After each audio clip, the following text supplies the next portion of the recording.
نہ کریں ہم تو اچھا ہے. اس کی وجہ یہ ہے کہ جہاں تک اشتہارات کا معاملہ تھا اور دوسرے تمام معاملات تھا وہ ہم پہ اثر انداز ہوا ہے. مالکان کی جائیدادوں پہ ابھی تک وہ اثر انداز نہیں ہوا. ابھی تک تو یہ ہوا ہے کہ 70-80% تک عامل صحافی جو ہے ورکنگ جرنلسٹ جو ہے وہ میڈیا سے باہر ہو گیا ہے. اور یہ سازش تو جو ہے مشرف کے دور سے شروع ہو گئی تھی. دیکھیں میں آپ سے یہی عرض کر رہا ہوں کہ یہ میڈیا کو کس طرح دبایا گیا ہے, صحافیوں کے ساتھ کیا ہوا ہے, یہ پھر کبھی سوال ہوگا. لیکن آج کی صورتحال میں خالد مفتی صاحب سے, خالد اعجاز مفتی صاحب سے ابھی تک ہم کوئی سوال نہیں کر سکے.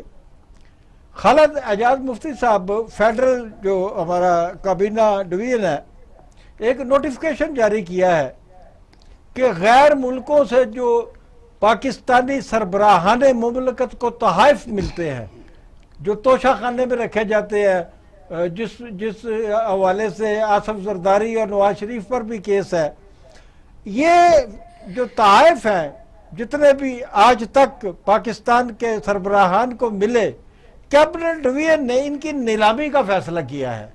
اور یہ فیصلہ کیا ہے کہ یہ جن میں زیورات بھی ہیں, ہیرے جواہرات بھی ہیں, قیمتی گاڑیاں بھی ہیں اور پتہ نہیں کیا کیا ہے. میں نے سنا ہے کہ ان میں ایک گھڑی ایسی بھی ہے جس کی قیمت 2.25 کروڑ روپے ہے.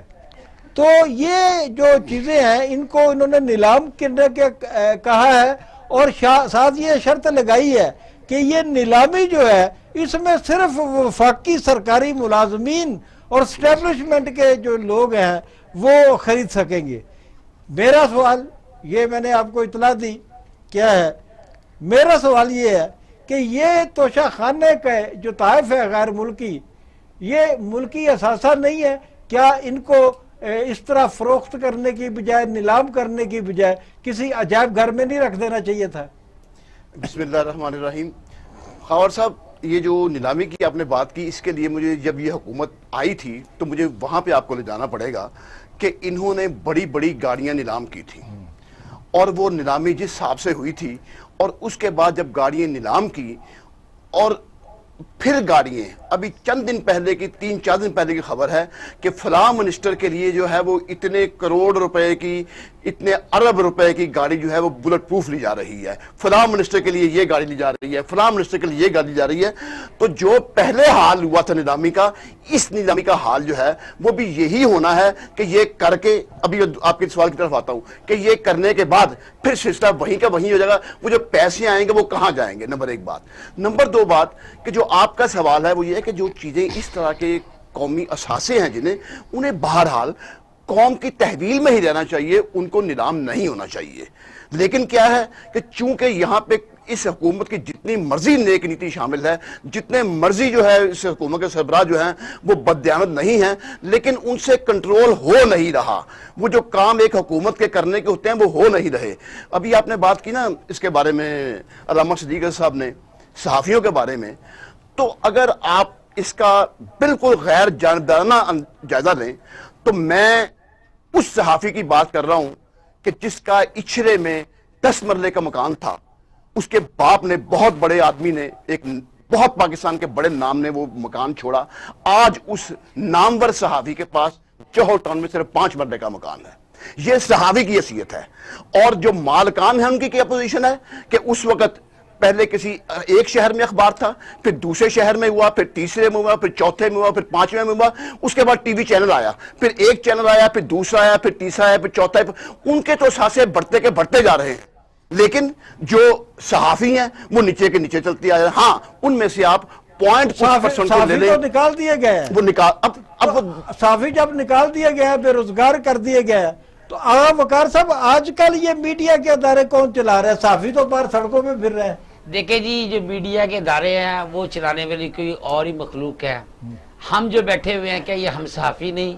مقصد یہ ہوا ہے کہ صحافیوں کو تعداد میں کم کر دیا گیا ہے. مالکان صرف اتنا ملازم رکھتا ہے جتنے کی اس کو ضرورت ہے, اور ایک صحافی 10 نیوز چینل کے ساتھ اٹیچ ہے. اور مشرف نے صحافیوں کو تحفہ دیا تھا 100 چینل. لیکن میں اس کے علاوہ جانا چاہ رہا تھا آپ کے طائف کی طرف. جو قابل قبول صحافی ہیں